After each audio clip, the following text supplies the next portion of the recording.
Joined by former Baylor wide receiver, Baylor Sideline Reporter, analyst Ricky Thompson. Baylor starts their football fall workouts here today. Ricky, thanks for your time and especially battling that jet lag of being in Colorado. So what interests you the most early on? What will you watch the most early on if you were to be at practice? You know what, Smokey, all we hear is all of the talent up front on both sides of the ball and all the returning guys. And I don't know that I remember a season where you've got that much experience back on both sides of the ball up front. So with that makes me watch everything else. I want to see what wide receivers do, obviously, from my history, but not a lot of experience left there. I want to see what the running back position does. And the secondary, you got two really good starting cornerbacks back, should have some depth there. But I want to see what these positions that really nobody's talked about the depth coming back, see what they do. I don't think we have any worries about continuity, the way Coach Aranda coaches this team, the way these players are going to play together. I don't think any of that's going to be a problem. I'm just real interested to see what those positions do and how they perform. Remember in the spring, you had 2 or 3 receivers that were out, so we didn't see those guys at all. And I think, to me, that's kind of what I watch, and obviously Blakechapin. But I was so impressed with him in the spring game against a really strong win and the way he threw the ball, so I don't have much concern there. How do you expect to see the offense change with Blakechapin? Well, I think the easiest way to explain that to me, let's go back to Kansas State last year. And Blakechapin is on the sideline holding the clipboard. And 5 minutes later, he's going for it on 4th and 4, 4th and 6, whatever it was, and throws the ball 20 or 25-yard completion. I think that tells you a little bit about the mindset when Blake's in the game. I don't think they're scared to throw the football from any position on the field. I mean, any yard line on the field or by position. I mean, 4th and 5, 1st and 10, 3rd and 20. Obviously, most likely going to throw it there. But I think it's going to be a little more wide open. I think maybe part of what we miss is that Chapin can run the football too. And on the play, of course, that he got hurt against Oklahoma State, what was that, a 20-yard gain, which was really critical at the time. I do think that with his size, he needs to go feet first when he gets to the end of the run. And I know he needs to be protected with a lack of experience backing him up. But I just think he's fearless. I think he'll throw the ball. I don't think he'll hesitate to chunk it over the middle. And some of those throws that are difficult throws that maybe we held the ball a count too long last year, I don't think that's an issue with Shape. Ricky, they have a lot in terms of the skill positions that is now out the door. Abram Smith, Treston Ebner, Tyquan Thornton, R.J. Sneed, Drew Estrada. I mean, you look at it, their top 3 rushers from last year are now gone. Tate McWilliams would be the highest getter, yards getter that's coming back. And then on the receiving side, you're looking at Ben Sims and Drake Dabney as your top 2 returning wide receivers, and then kind of a gulf after that. How hard is it to get new skill guys, especially young players, acclimated quickly and contributing? Is that a concern at all in your mind? Well, yeah, sure it is. And I think that's what I was mentioning. We've got such talent up front. Hopefully that gives us time to develop those positions. I think there's a lot of talent out there. I think there's a lot of talent at running back. There's a lot of talent at receiver. They're going to be young, going to be inexperienced. And really, Craig, I don't think we're going to know until we get to Saturday. We can do all we want to in scrimmages and in practice and on the practice field, even in the stadium if it's practice. But until it's Saturday and the lights are on, I don't think you really know how these guys are going to perform. Now, that being said, the talent is there. They've just got to make the plays in game situations, and they're going to have a quarterback that can get the ball to them. So to answer your question, I think that really is going to be the key to this football season, how those inexperienced positions perform. How long does it take for them to get used to each other? Well, a lot of that happens in practice as far as the timing. When you're particularly between a quarterback and receivers, they can get a lot of that down in practice. Now, game speed changes. It's inevitable, and there's no way around it. You can go full speed in practice, and it notches up another level when you get into the football game, and it's just different. It just is. And I think you're going to have a couple of games, in my view, before those guys really get timing down, before Chapin gets used to all these young receivers and how they run their routes and how they adjust their routes, how they go to the ball, what spot is best to get them the ball. So that's going to take a little bit of time, in my view, but it's not difficult. It just takes rep after rep after rep, and you can do some of that or a lot of it in practice, and then you got to finish it off in a game. Ricky, you mentioned the returners up front on both sides of the ball. Another one we haven't mentioned is they got a transfer for the second year in a row, and a guy we know really well and a guy who's been an absolute dog in his high school and college career, Jackson Player, joins the front. What do you think that depth will do, adding a piece like that to that defense? I think it's going to be huge.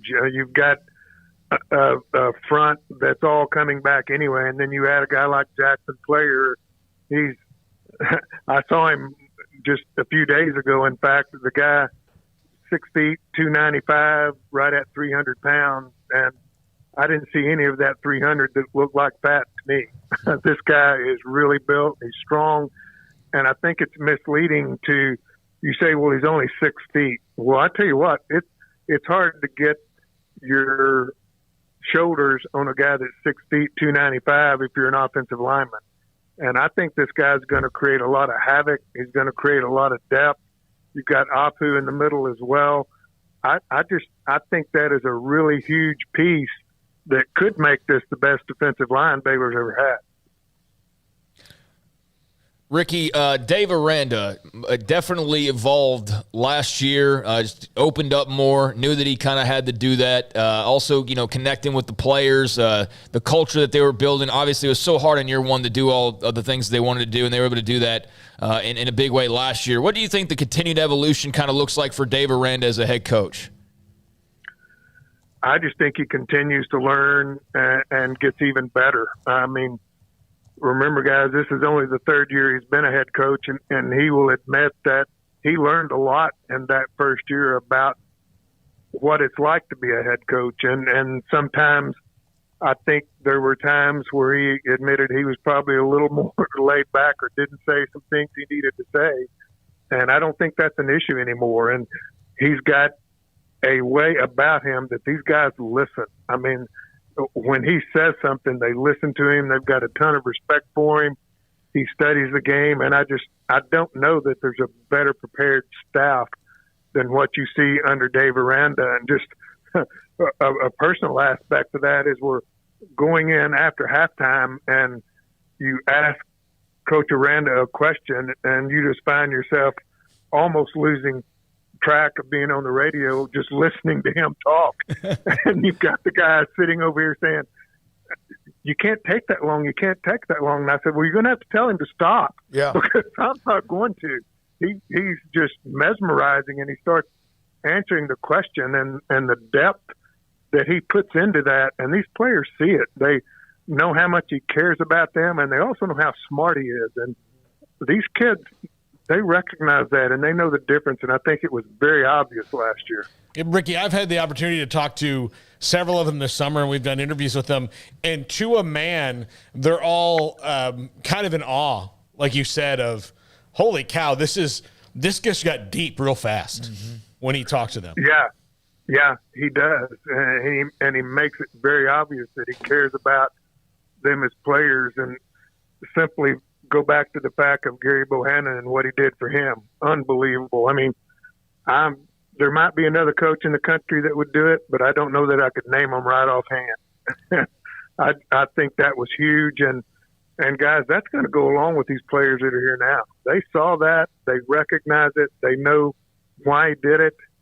And what a huge example that sets for these players. And I think it does make a difference, and we've talked about this before. When those guys actually like each other and play together and fight for one another, it does make you a better football team. And that's what I think Dave Aranda's strong point really is just really getting everybody on the same page. And when you do that, they will fight to the death for you. You have been in the locker room as a player. You've also, as you mentioned, the sideline interviews, post and halftime, etc. You understand the game. When did you realize what 2-7 in 2020 was going to be different in 2021? I think you saw that pretty early. I think the Iowa State game that you won 31-29, there was every opportunity in the world to lose that game. I mean, you look back and think about the way you won it, and that was just one of those that the year before, I think we lost every one of them like that. Any game that was tight or close or came down to 3 or 4 plays, we lost those games. But when you won that game early in the season at home, to me, that was the sign that it's going to be different. I don't think I really had an idea it was going to end up being a Big 12 championship and a Sugar Bowl champion team, but I knew it was different, and I knew they were going to be pretty good, and I knew they were going to win some games.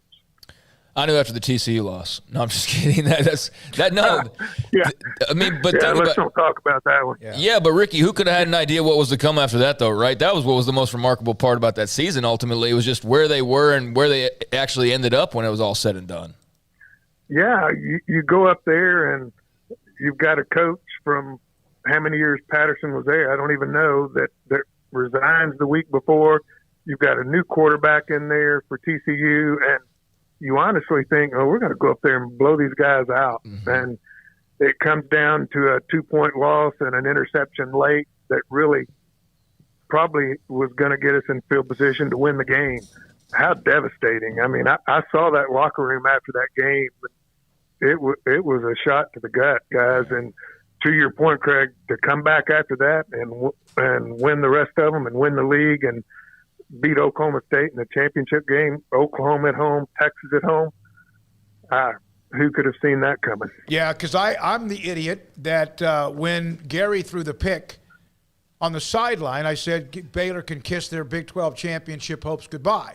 I was obviously very wrong on that. And some, by the way, even some at Baylor reminded me of that when they, of course, were able to win that last game and Oklahoma State knocked out Oklahoma. Thank you, buddy. Appreciate your but I don't think I was in a minority. I think I was probably in the majority there, wasn't I? You probably just maybe one of the only couple that said it out loud. Yeah. But I think we all felt pretty low after that one. But it's a fun time. Football season's here. Yep. Man, I'm excited to get it going. Great to have you, Ricky. Anytime. We appreciate you and your knowledge, insight. Ricky Thompson, Baylor Sideline Reporter, with us on the day that Baylor will open up their world.